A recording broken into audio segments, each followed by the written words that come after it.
Om Namo Bhagavate Vasudevaya. Om Namo Bhagavate Vasudevaya. Om Namo Bhagavate Vasudevaya.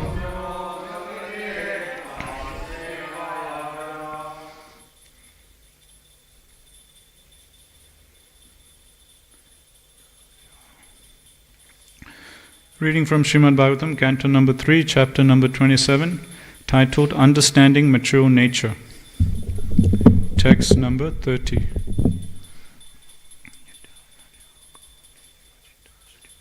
Yada na yogo pachita sucheto.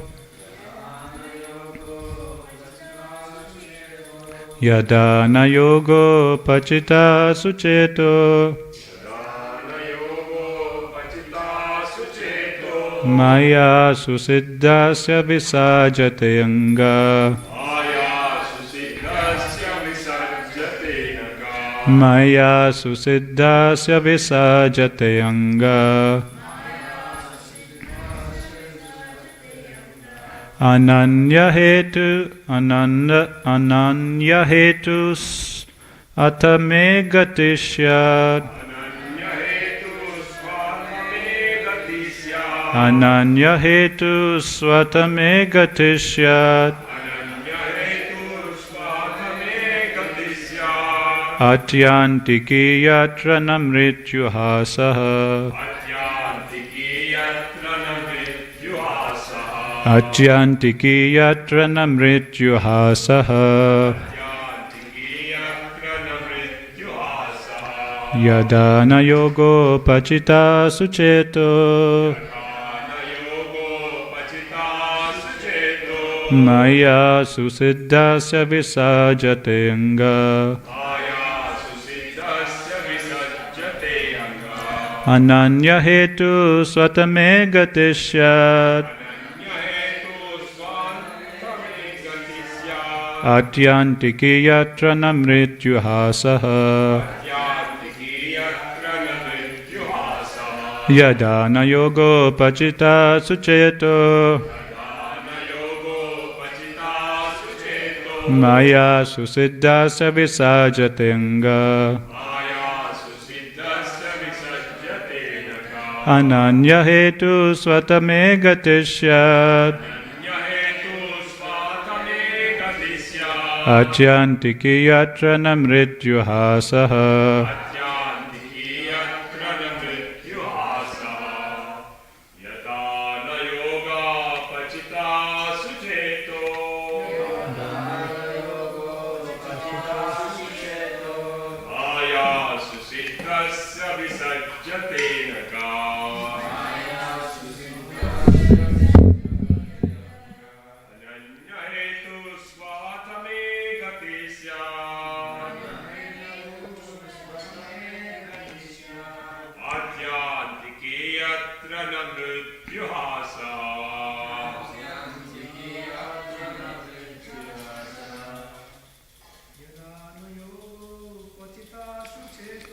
Yadana yogo pachita sucheto.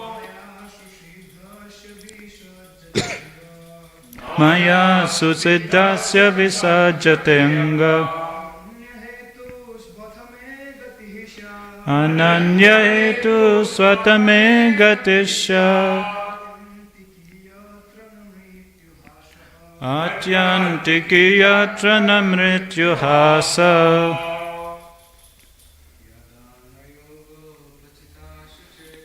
Yadana yogo pachita sucheto.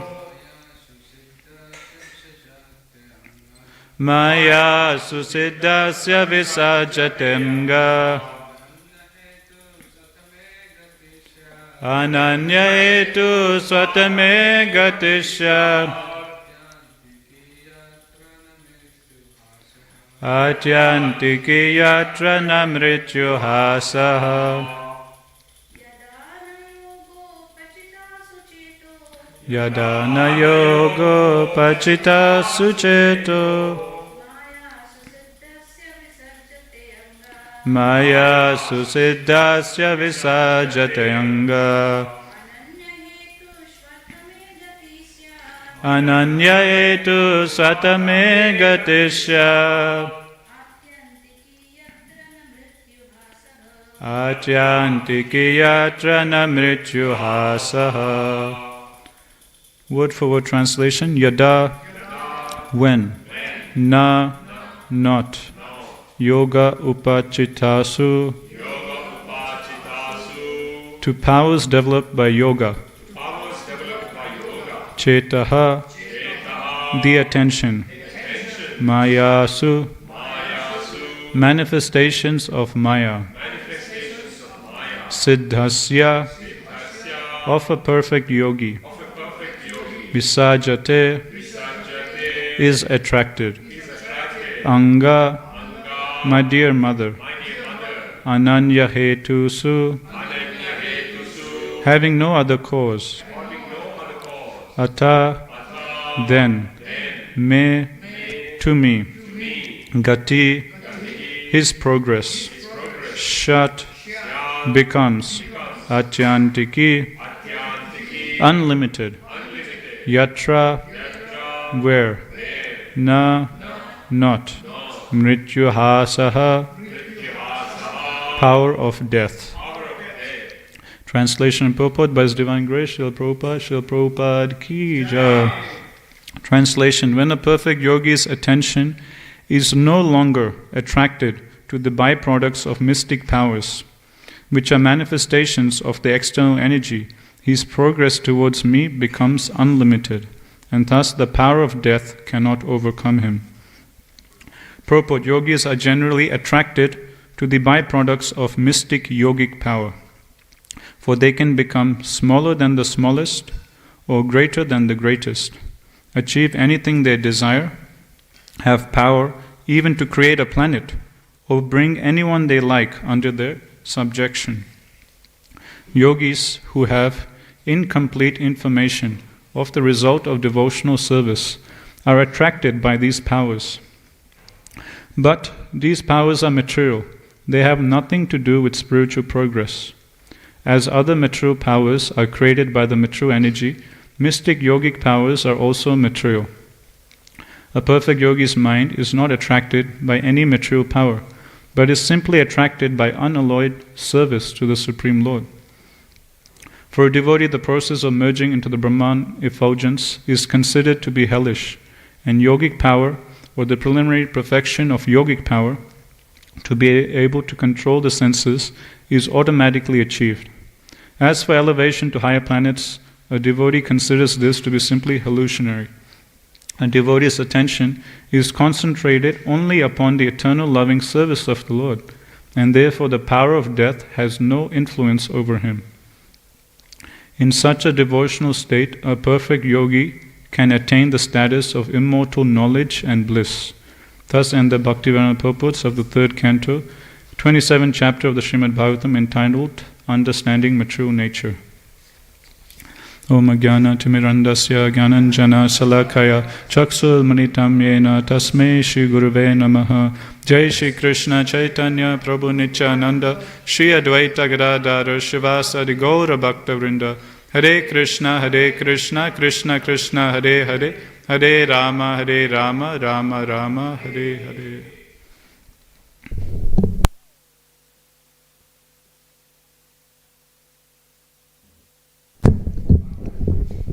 Hare Krishna. So thank you everyone for coming to Srimad Bhagavatam class. So we're reading the last verse of this chapter.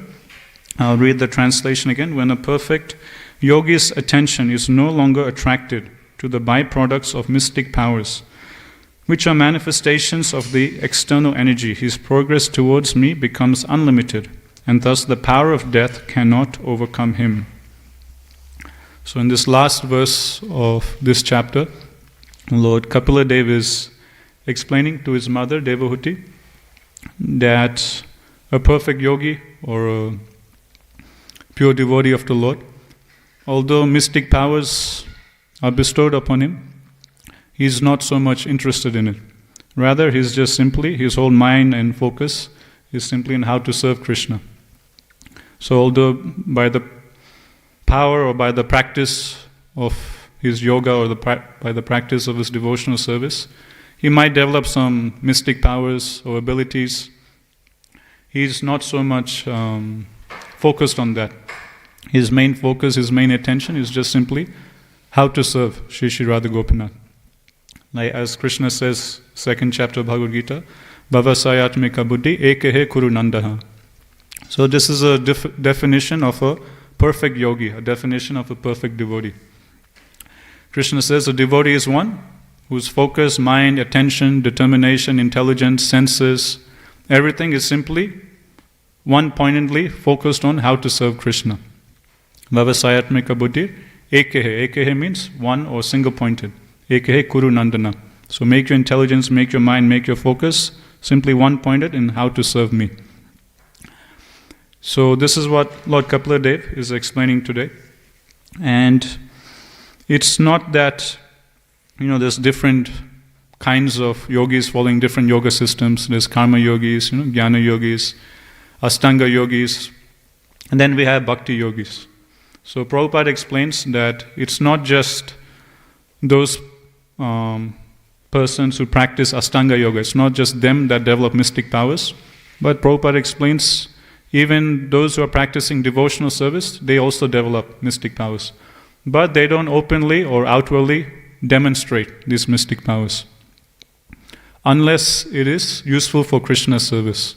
So only if, for the sake of Krishna's service, if it somehow or other helps push forward Krishna's service, then a devotee might choose to demonstrate some mystic power.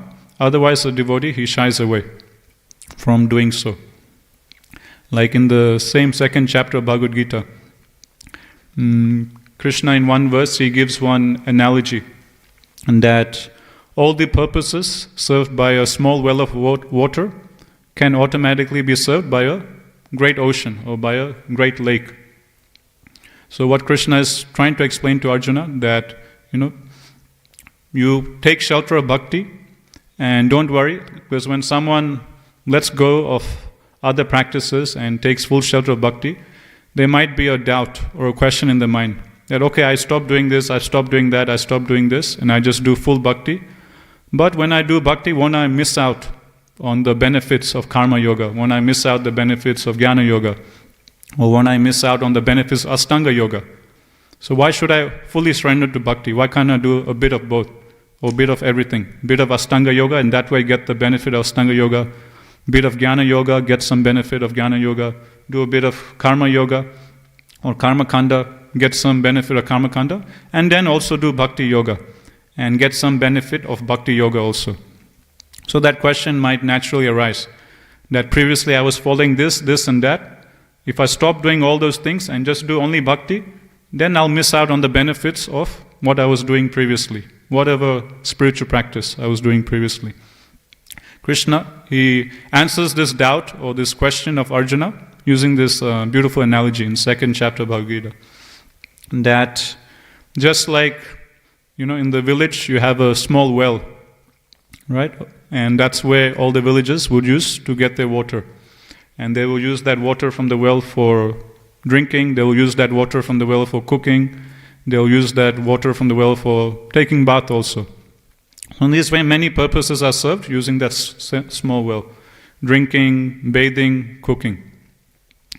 And Krishna explains that whatever purposes this small well of water is fulfilling, all those same purposes can be fulfilled automatically by going to a bigger reservoir of water, like a lake or a river in the village or the ocean.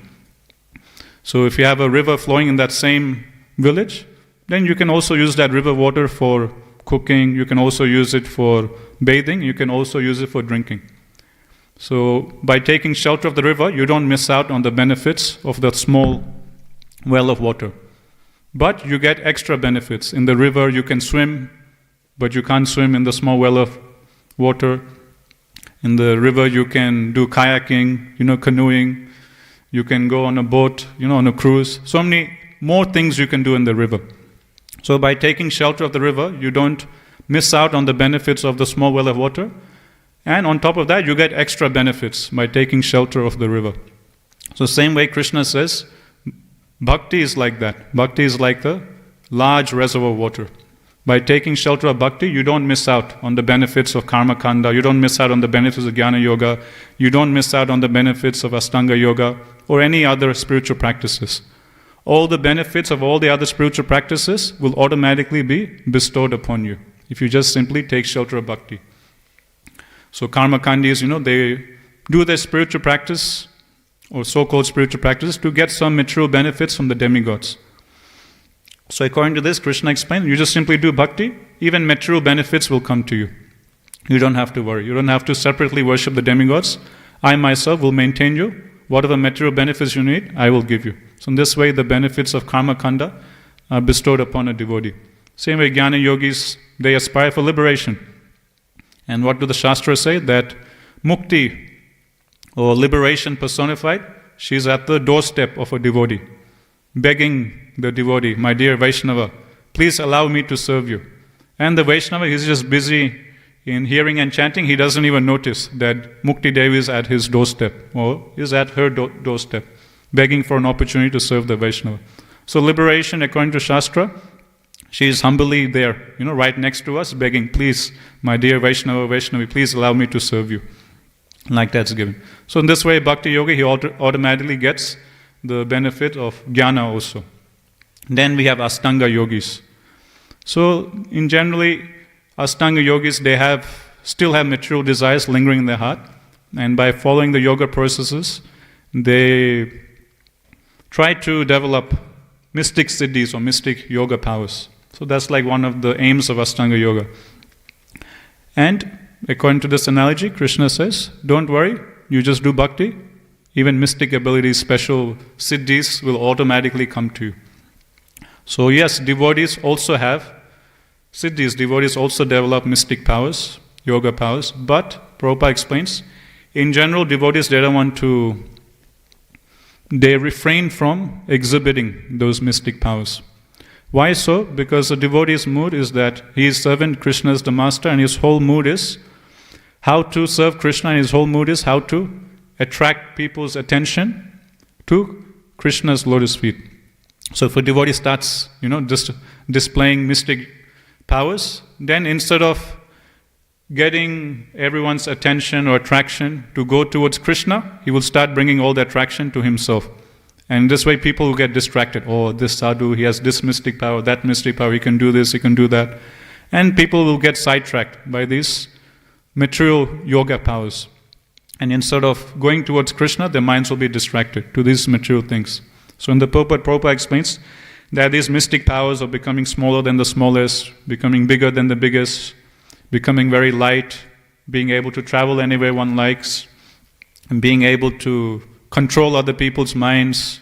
All these mystic powers, Prabhupada says, it's all material powers, it's not spiritual. And Prabhupada explains, through these mystic powers, Maya or Durga Devi, she further tries to entangle the conditioned soul. So a devotee, because he doesn't want to distract others from the process of bhakti or distract others from Krishna's lotus feet, in general, he doesn't display these mystic powers. But he does have it within himself. Sometimes in rare occurrences, when it's necessary for Krishna's service, a devotee might choose to display such mystic powers. But that's according to the desire of that particular devotee. In the Shastra it's explained that just like Krishna is supremely independent, he can do whatever he like. In the same way it's given that pure devotees, by the mercy of Krishna, they are also supremely independent. They can choose to act, in a certain way whenever they like. And one cannot, just like we cannot predict, what Krishna will do. Krishna is so great, he is the supreme person of Godhead, and we're just so tiny. We can never predict what Krishna will do. In the same way, pure devotees, one cannot predict how they will act in a particular situation. And disciples of Prabhupada, sometimes they would explain that Prabhupada was like that. That Prabhupada will be asked many questions, and no one could ever predict, how Prabhupada would respond to a particular question. in different circumstances, different scenarios, in different places, to different people, Prabhupada will answer that same question in a completely different way. So no one could ever predict what Prabhupada would say, what Prabhupada would do. He was fully independent. As he desired, he would act. But in every case, he would act for Krishna's pleasure.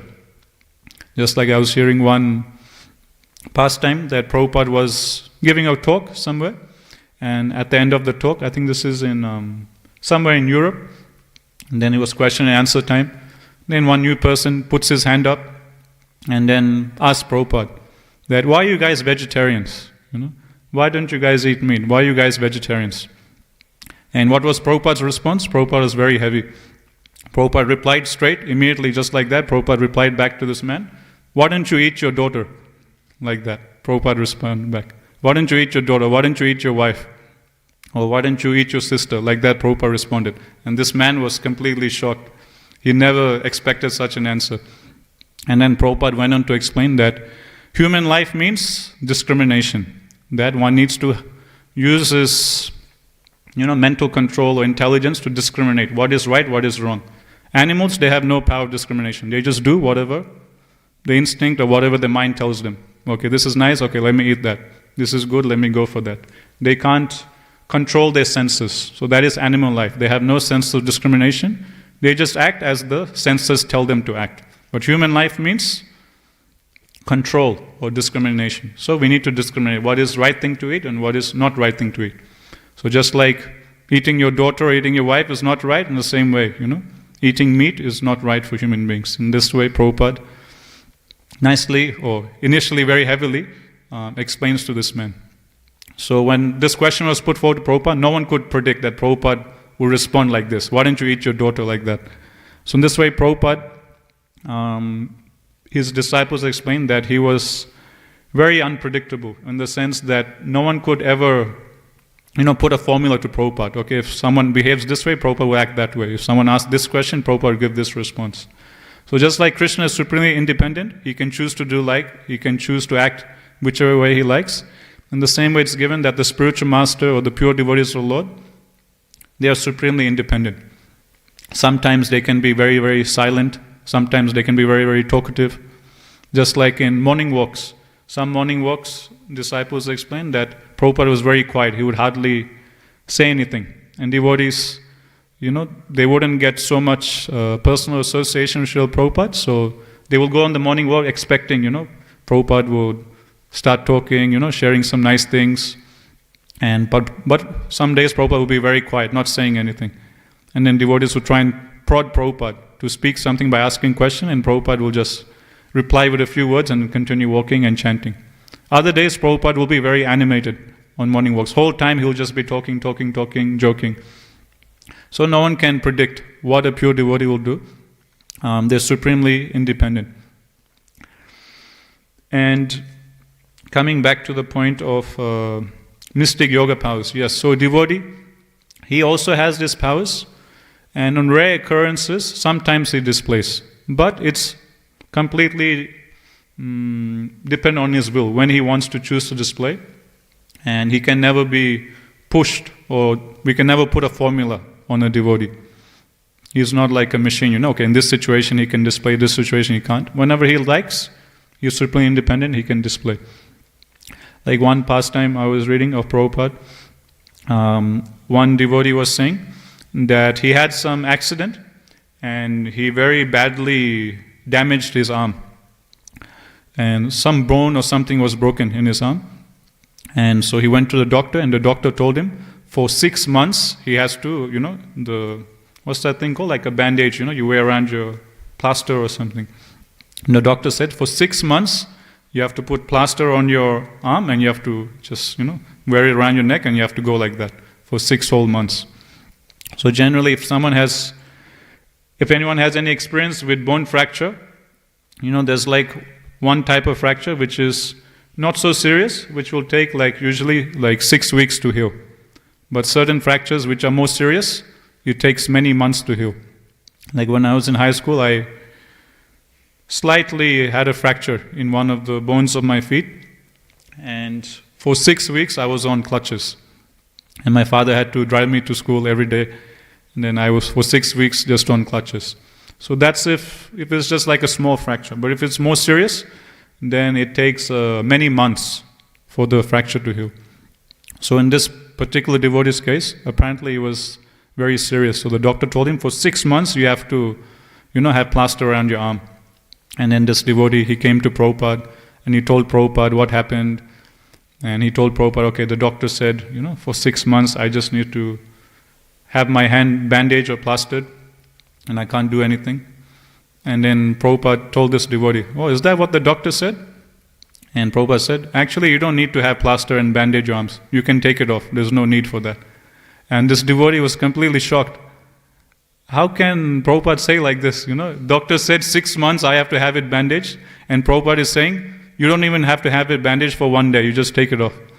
And this devotee was in complete shock. But he had faith in Prabhupada, the Guru or the spiritual master. And Prabhupada wasn't joking. Prabhupada was being serious. He said, yeah, just take it off. You don't need it. You'll be fine without it. And this devotee did it, and actually Prabhupada was right. His arm just was fine. Nothing happened to him.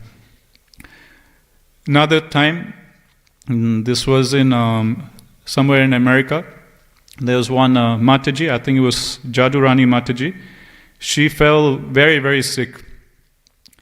And so much so, she couldn't even move out of bed. She was in bed the whole day. It was like some severe illness. She couldn't do her service, and she was very, very ill. And she went to see a doctor. The doctor put her on a particular diet and gave this medicine, that medicine. And she was following that, but no recovery. Like this, 1 week went, 10 days went. And then Prabhupada, he arrived in this particular city.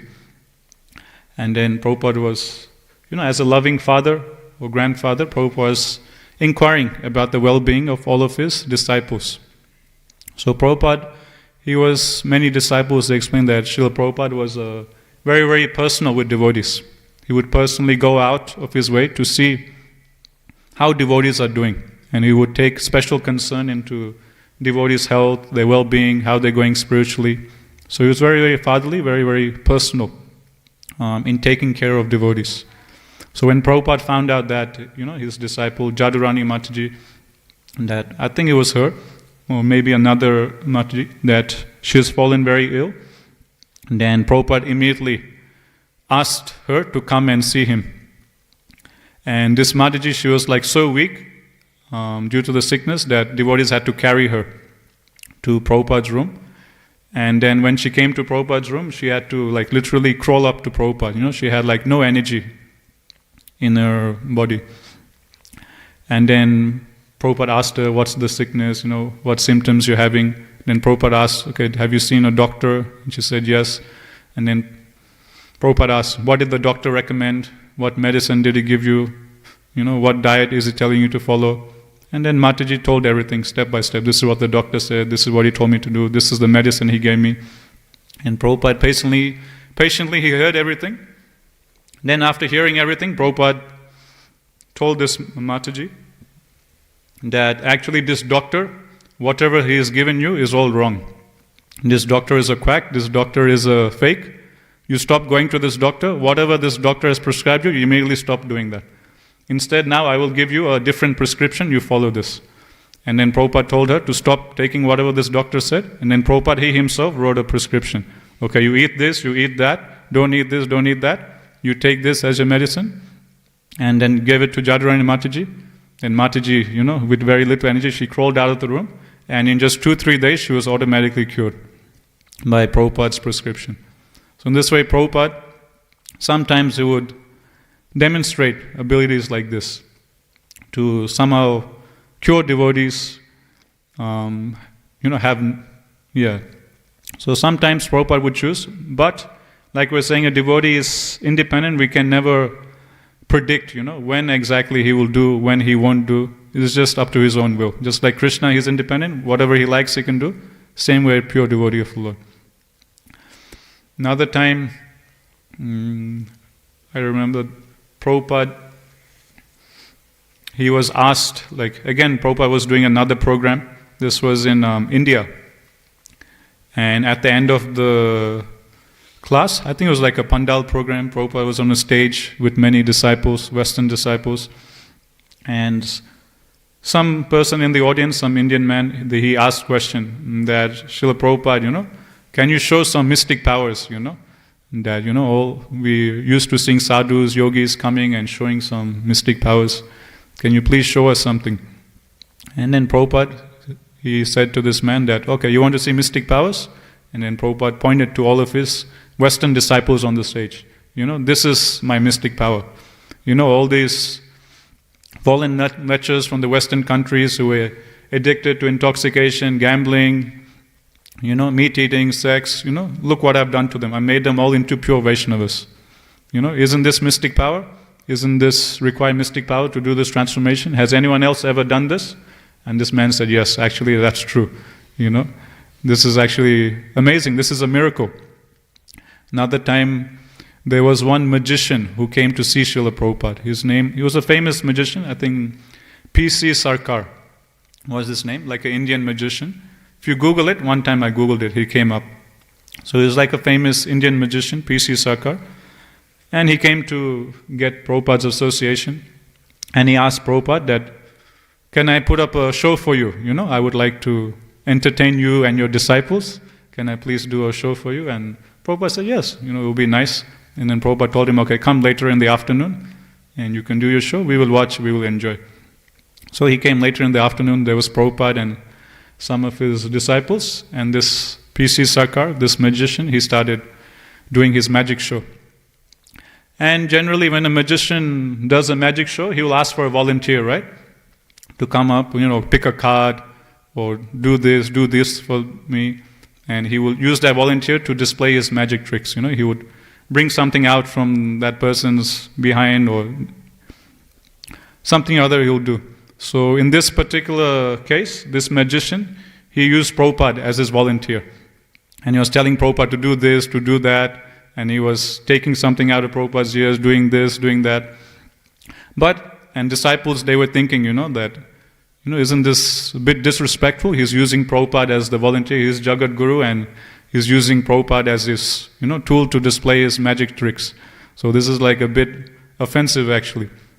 But devotees, they looked at Prabhupada's face and Prabhupada was having a good time. Prabhupada was laughing, he was in a very jolly mood. And Prabhupada was enjoying the whole thing. So then devotees, they also went along with that. They thought, okay, Prabhupada is enjoying, okay, let us also enjoy. So this magician, he did his whole performance. And Prabhupada, he liked it. The disciples, they were also laughing. They also enjoyed it. Then he finished. Then Prabhupada told this magician that, my dear, P.C. Sarkar, you are no doubt a great magician. But I am a greater magician than you. And then this P.C. Sarkar, he said, oh really? And he asked, how so, Srila Prabhupada? How are you a greater magician than me? And then Prabhupada explained, I can make birth, death, old age and disease disappear. Can you make these 4 things disappear? And this P.C. Sarkar said, no Prabhupada, I cannot. And Prabhupada said, therefore I am a greater magician than you. You can make flowers disappear, cards disappear, this disappear. But can you make birth, death, old age and disease disappear? No. I can do this. Therefore I am a greater magician than you.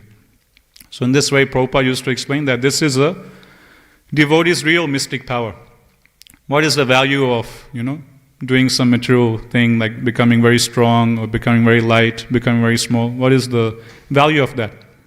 But real valuable mystic power is to save fallen conditioned souls from the cycle of birth and death. Real mystic power is to transform fallen jivas into wonderful Vaishnavas of Krishna. That is real mystic power, that is of real benefit. I remember one of the first online videos I watched of Tamal Krishna Maharaj. It's on YouTube. Maharaj is giving a talk in Fiji in some lecture hall or in some university. And one person, he's asking about Sai Baba, that is he avatar of Krishna, or why don't you worship him, so on and so forth. And Maharaj was very patiently explaining to him that, according to Shastra, one understands who is the incarnation based on 3 things. Number 1, the particular avatar or incarnation, his name should be mentioned in the Shastra. Okay, that is criteria number 1. Criteria number 2, he needs to have some symbols, either on his arms or his feet, simplifying him as a avatar of Vishnu or as an avatar of Krishna. So there should be some bodily markings. And thirdly, the avatar incarnation, he should demonstrate some wonderful abilities or mystic powers or some amazing pastimes, which an ordinary person cannot do. If a particular person ticks these 3 boxes, then you can consider him as an avatar or an incarnation. And then Maharaj patiently explains to this guy, as far as we're concerned, this Sai Baba, his name is nowhere mentioned in the Shastra. Number 2, there's no mention of him having any auspicious markings on his body. And number 3, what wonderful things has he done? You might say he's able to produce ashes, but what is the benefit of having ashes? Can you do anything with ashes? Does it benefit anyone? Does it make anyone happy? Does it get rid of anyone's stress, anxiety? Does it free one from the cycle of birth and death? No. So what is the value of his power of producing ashes? And if you want ashes, I can just take this piece of wood, put fire on the wood, burn this wood, and I myself can give you ashes. So what is the value of him producing ashes? You give me some fire, you give me some piece of paper, in 2 minutes I will also produce ashes, I will also give you ashes. Here, take your ashes. So there's no value to his mystic power, there's no value to his so-called display of, wonderful activities. So in this way, Maharaj was explaining very nicely and patiently to this man. So, devotee of the Lord, Prabhupada explains, his true mystic power is that he is able to deliver the fallen conditioned souls and transform them into Vaishnavas and deliver them from the cycle of birth and death. And such a feat is something very valuable. On the other side, all these so-called mystic powers, what is the value of that? It still is binding us to this material world, so there is no value to that. Another devotee often mentioned in regard to this topic of mystic powers is one devotee called Rasikananda Thakur. And there are accounts of him sometimes displaying mystic power. He was a great devotee of the Lord, coming down in the line of Chaitanya Mahaprabhu. And for example, one case it's given that there was a mad elephant in the village who was causing a lot of nuisance. And this Rasikananda Thakur, he goes up to this elephant, and I don't remember the exact details, but he transformed this elephant into a Vaishnava, and this elephant then becomes his disciple, and this elephant then becomes a devotee. And another account is given, this Rasikananda, one time he was brushing his teeth with a piece of twig, like Srila Prabhupada also, I think neem twigs, Prabhupada used to, neem or eucalyptus, I think it was eucalyptus twigs Prabhupada used to use as a toothbrush to brush his teeth. So wherever Prabhupada would go, devotees would arrange eucalyptus twigs for Prabhupada.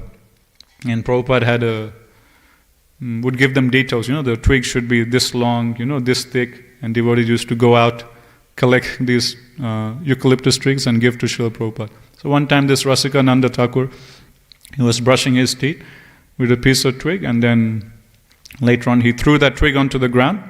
Then he got onto that twig, like Harry Potter, they fly in broomsticks, like that. He got onto that twig and then he started flying all around the village and he came back. So like that, sometimes devotees, according to their own independent will, sometimes they demonstrate some mystic powers like this. And then we have our famous Narad Muni. He can travel wherever he likes, any planet in the material universe, spiritual universe, wherever he wants, he can go. Not only that, he can expand himself and be simultaneously present in different places. So he can simultaneously be present in the material world and simultaneously be present in different spiritual planets in the spiritual world. So devotees, pure devotees, they have this ability.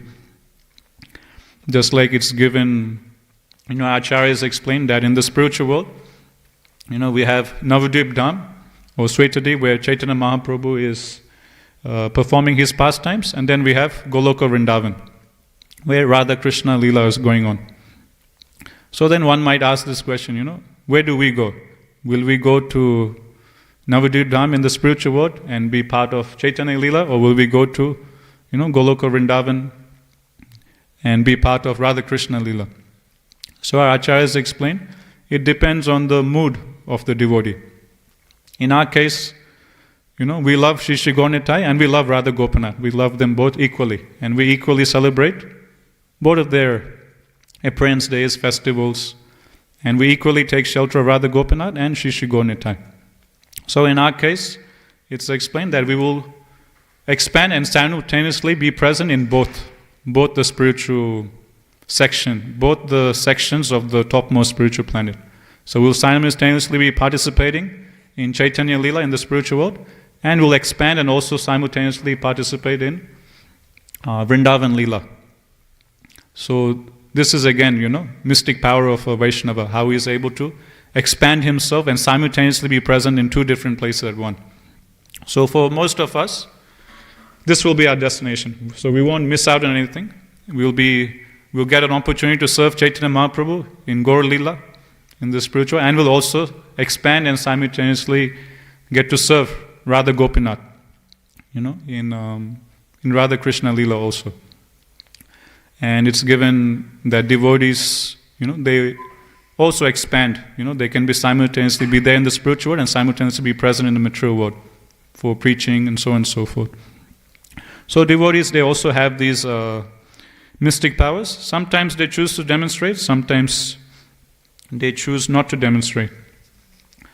But the main thing is, the devotee's main focus is, Prabhupada explains that his main focus or attention is how to serve Krishna, what will bring pleasure to Krishna, what will push forward Krishna's service. Okay, I'll read some lines from the purport and we can discuss a bit more. Prabhupada says in the purport, yogis are generally attracted to the byproducts of mystic yoga power, for they can become smaller than the smallest or greater than the greatest, achieve anything they desire, have power even to create a planet, or bring anyone they like under their subjection. So one of the mystic siddhis is in regard to fulfilling whatever desire one has. So devotees, they also have this ability. So devotees, they're very, very dear to Krishna, and it's said that Krishna is seated within our hearts and he notices whatever desires we have. And Krishna, he will fulfill all of our spiritual desires. But Prabhupada says there might be a little delay in when Krishna chooses to fulfill that desire. Some desires of ours, Krishna will fulfill immediately. Other desires, Krishna will wait some time, and in the future, when we're ready, he will fulfill their desires. So the mood of Krishna is such, Bhagavatam explains that he will never give anything to the devotee that will hamper his spiritual progress. So certain desires we have, Krishna will see, okay, if I fulfill his desire, this will help him in his bhakti, he can handle it, so Krishna will immediately fulfill, like that. But other desires we have, Krishna will think, or he understands that if I fulfill this particular desire at this moment, he won't be able to handle it. And it might not be helpful, or it won't be helpful for his spiritual progress. So I'll wait for some time when this particular devotee matures a bit, in his spiritual standing. Then in that particular time, I will fulfill that desire. Because at that point in time, he can handle that. And he won't go down in his consciousness. So in this way, a devotee's desires are also always fulfilled. And if we contemplate and think back in our own spiritual lives, we'll see how so many desires we had, how Shri Shri Radha Gopinath has fulfilled all those desires. Just like when I was in university, at that time, Ghanshyam Prabhu, Sriman Narasimha Prabhu, Kamsari Sena Prabhu, they were already in the ashram and they were doing full-time devotional service every day. They were going out for book distribution. And I was also always thinking, when will my day come, when I can join the temple, when can I also go out on book distribution with them, full-time. Now I have to study in university. Only once a week I can distribute books. So I was always thinking, when will my chance come, when can I join? They're getting all the fun, they're getting all the nectar. And then Shri Shri Radha Gopinath, they fulfilled that desire. Then I joined the ashram, and now for so many years, I've had the fortune of distributing books. Another desire I was thinking that, and a lot of these desires we'll have in our heart, we won't even come and tell Shri Shri Radha Gopinath that I have this desire, please fulfill it. But they are seated within their hearts, they know what's going on and they will fulfill it. And another thing I was thinking that previously I didn't know how to drive. So my Sankirtan partner, he used to drive every day and I used to sit in the passenger seat. And while driving to the location to distribute books, I used to always fall asleep. He will drive, listen to some kirtan lecture, and I would just knock out in the passenger seat. After breakfast, you get knocked out. And then he would say, okay, we're here. And then I would wake up. And I used to always lament, so much time I'm wasting just falling asleep in the passenger seat. I wish I could drive, I could do some valuable service, Every day I'm wasting like half an hour, 1 hour just sleeping in the car, So much time wasted. When can I also learn how to drive, That'll be a nice service to do. And that desire, Radha Gopinath fulfilled. Now every day I'm the sole driver. I'm the only one who's driving the Sankirtan car. And I have full freedom to choose whichever suburb I like. Ghanshyam Pur has given freedom. Wherever you like to go, you can go and distribute books. So in this way, if we think back to our lives, we can see any desires we have in their service, Radha Gopinath will fulfill immediately. As long as it's helpful for our spiritual life, doesn't hamper our spiritual progress, they will fulfill. Certain desires, if they think we're not ready for it, then they will wait for some time. When we become more mature, they will fulfill. So like this, if we contemplate a bit on our spiritual life, we'll see how personal Shri Shri Radha Gopinath, how they have been taking such nice care of all of us. Yogis who have incomplete information of the result of devotional service are attracted by these powers. But these powers are material. They have nothing to do with spiritual progress. As other material powers are created by the material energy, mystic yogi powers are also material. A perfect yogi's mind is not attracted by any material power, but is simply attracted by unalloyed service to the Supreme Lord. So Prabhupada is saying, what should our focus be? What should our mind be going to? Our mind should be going to unalloyed or pure service to Krishna. So sometimes, this is like natural human tendency is to compare ourselves with others, right? That I'm doing this person is doing that, this other person is doing this, he's getting that, he's getting that. So this is natural human tendency is to always compare ourselves to our equals or compare ourselves to our peers. And there's always kind of like a friendly competition, between us and our peers. So this is natural human psychology. But Prabhupada explains what is proper thing of, what is a proper base of comparison.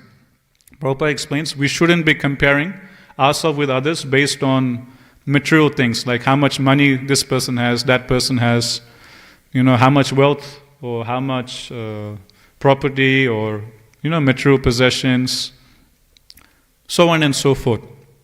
Prabhupada explains in his purport, all these things are based on karma. According to our karma, we are destined, Janma, Aishwarya, Shruta, Shribir. So these four things are determined by our karma. Janma is one, which is where we are born, what kind of body we have. American body, Indian body, thin body, fat body, so on and so forth. So the particular body we have, the particular place we're born in, that's based on our karma. Aishwarya means opulence, how much money we have, how much material possessions we have. That's again determined by our karma. Shruta, which means Shruta and then Sribi. Shruta is education, or one's level of material intelligence. Some people are more materially knowledgeable. They're very studious, they advance in university, have this degree, that degree, and they're very, very intelligent. Others, they might not be so well materially educated. That's all based on karma. And lastly is Shribir. Shruta, Shribir. Shribir, I think, is beauty. So one's physical beauty or appearance, that is also based on karma.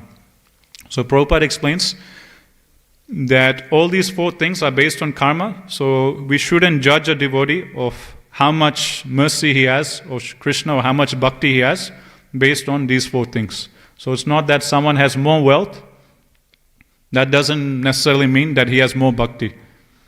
If someone is more maturely intelligent, that doesn't mean he has more bhakti. If someone is more physically attractive, that doesn't mean that he or she has more mercy of Krishna.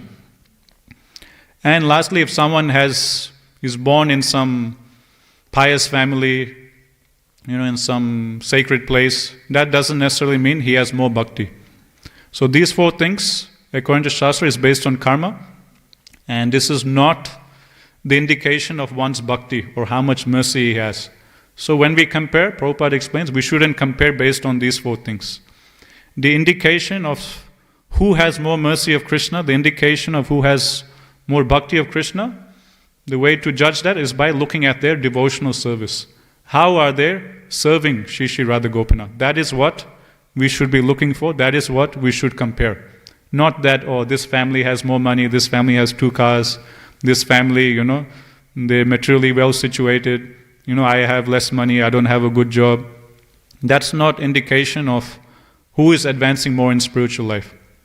One who is doing his service, with love and devotion to Shri Shri Radha Gopinath, day in and day out, that is what we should be looking out, and that is how we judge who is advancing more. That is how we judge who is getting more mercy of Shri Shri Radha Gopinath.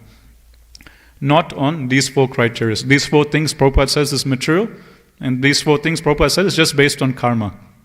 What we should be looking at is the bhakti that different devotees have for Krishna. How they're serving Krishna, with what mood, what consciousness. That is what we should be comparing. So yes, we all have this natural tendency to compare ourselves with others. That I am doing like this, he is doing like that. I am doing like this, she is doing like that. So that is natural. But when it comes to comparison, we shouldn't compare based on these 4 things, Janma, Aishwarya, Shruta, Shribir, but we should compare the service and the bhakti with which devotees are engaging in Krishna's service. That is what we should be looking at.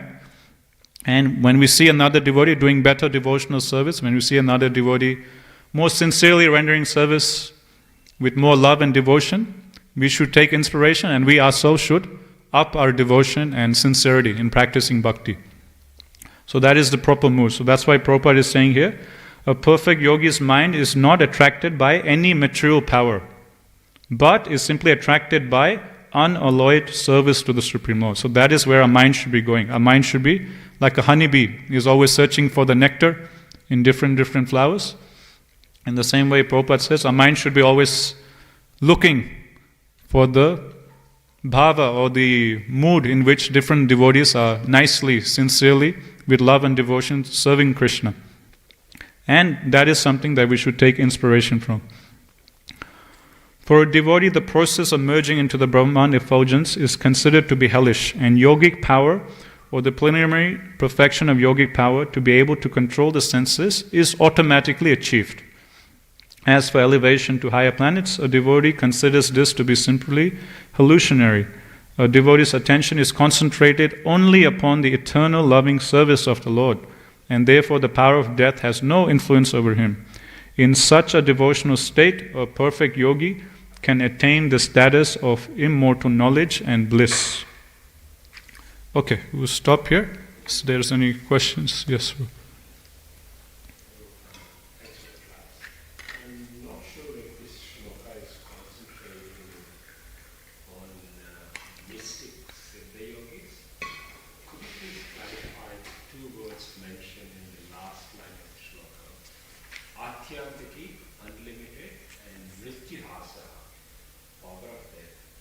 Just wondering, what is the factor of unlimited progress mentioned here? And isn't the death rate 100% for a yogi or even for any jiva, any layman? Okay, so Ravi Prabhu is asking, the last line of the verse, it says Atyantiki, unlimited, and then also Mrityu Hasa, power of death. So 2 things Prabhu is asking. One is, how is a devotee's progress unlimited? And secondly, is regarding the power of death. How death cannot overcome a devotee. But Prabhu is saying, doesn't everyone die? So what does this mean? So coming to the first question, how is a devotee's progress unlimited? So it is said that Mahaprabhu, he gives the example that bhakti is like an unlimited ocean. So there is always room for more advancement. And pure devotees of the Lord, they never feel that, okay, I have attained the topmost stage, okay, that's it, now you can relax. They always feel that there is more to be done. They always feel that I have more advancement there's more advancement to me. They always feel that I can do better service. So that is a symptom of pure devotional service. So even the gopis, although they're the topmost devotee of Krishna, they're always thinking, how can I better cook for Krishna? They're always thinking, how can I better sing for Krishna? How can I better dance for Krishna? So in this way, they're always meditating. How can I better and better do my service? So in terms of spiritual advancement, there is no limit. One can continually, unlimitedly make more and more spiritual advancement. One can unlimitedly fine-tune his devotional service more and more.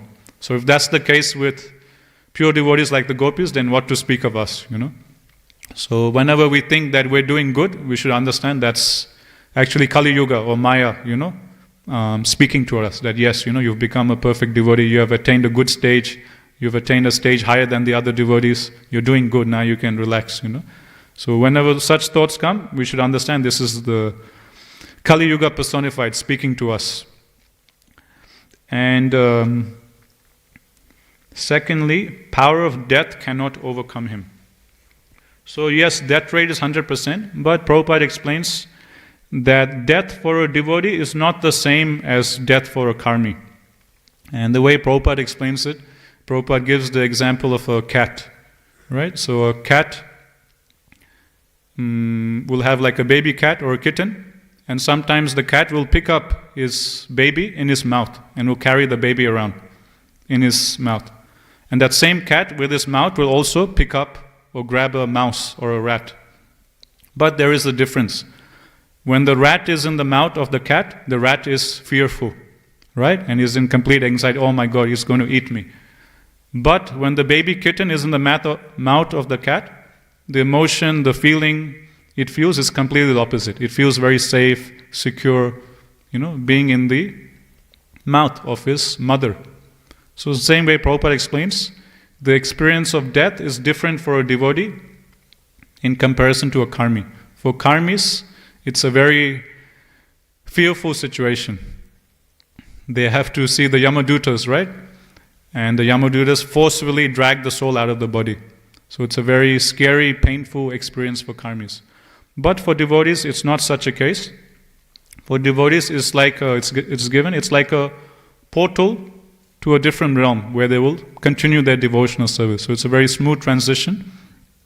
That's why there's many accounts, of devotees when they're passing away. They have like a very peaceful look on their face, There's no anxiety. Whereas in karmi's case, if we look in their final moments, there'll be fear, agitation, anxiety. But devotees who have been with, devotees who have served lifelong, they can see that they're very peaceful at the time of death. Because Krishna, he personally comes along with, the Vishnu Dutas, and he personally takes his pure devotee, who has been practicing for lifelong, to another destination where the devotee will continue practicing bhakti. One analogy is given. I forgot where I read this. Somewhere in Bhagavatam it's given. That it's given of a drunkard. So say someone is very intoxicated, right? If someone is completely drunk, then he loses all external consciousness. So much so, he doesn't notice what exactly he's wearing. He might be wearing a hoodie and a scarf, but because he's drunk, he might take off his jacket, he might take off his scarf, he might take off his beanie, but he doesn't notice, oh, my beanie has come off. He doesn't notice, oh, my scarf has gone off. He doesn't notice, oh, my jumper has come off, because he's in that intoxicated stage.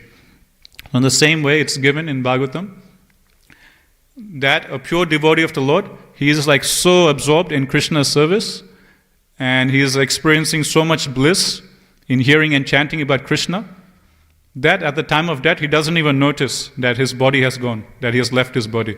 In that way, he just transitions into the next location for his service. So just like a drunkard, he's like in that intoxicated state, he doesn't understand or realize that his shirt has come off, he doesn't realize his beanie has come off or this has come off. Same way a devotee is like so absorbed in Krishna's service, hearing and chanting, he doesn't even notice death has come and he has given up his material body. It just happens just like that. And he transitions to either another universe in this material realm to engage in Krishna's service, or into one of the spiritual planets to continue his service. So although externally it looks the same, it's different. The experience is different. So for the commoner's eyes, Maya will cover their eyes so they don't see difference between a devotee's death and a materialist death. So this is to protect, bhakti, the glories of bhakti. But for those who have some wisdom, they can see, or we can try and see through the eyes of the Shastra Chakshus. So this is how Prabhupada explains. Okay. Gantra Srimad Bhagavatam ki jai, Jaguru Srila Prabhupada ki jai, Jai Gaur Premanande.